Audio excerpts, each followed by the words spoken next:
mga kalibag. Ngayong video ay pag-uusapan natin ang mga Facebooker.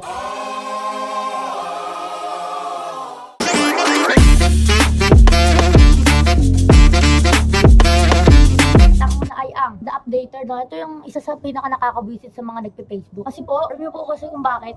Kasi kung ano ang mangyari sa buhay niya, ina-update nila sa Facebook, no? Kahit wala namang may paki sa dinadamdam nila, no? Kaya sabi nila, pinopost pa nila. Bibigyan ko ng example, no? Di ba, lumilindol. Tapos, bago sila magtawag, bago sila lumikas po, no? Nag-update muna sila sa Facebook, no? Maglalagay sila, keep safe, lumilindol ngayon, no? Ayun po yung isa sa nakaka-visit sa mga Facebooker yun, no? At next na po tayo ang topic, no? Ito ay aking tinatawag na dapapansin. Ito po yung mga walang magawa sa Facebook, no?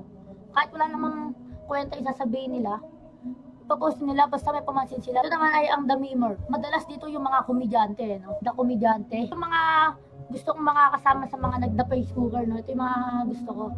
Yung mga The Memer, mga nagpo-post sila ng mga wholesome, ng mga nakakatawa. Ayun yung gusto ko, ha. Hindi yung mga The Updater kasi nakaka-visit sila. At next na tayo sa papogi. Ito yung mga taong ano eh, no? Ito yung mga taong mga may nililigawan o wala. Parang nagpapapansin lang din sila. Tawag doon, may pinopormahan to. At the next ay The Famous. Dito po sa The Famous, ito po yung mga katulad nila Kong, nila B, nila Dunibay. Ano po, ayun po, no? Po ang 5 uri ng mga The Facebooker. Like for part 2 po, no? Peace out.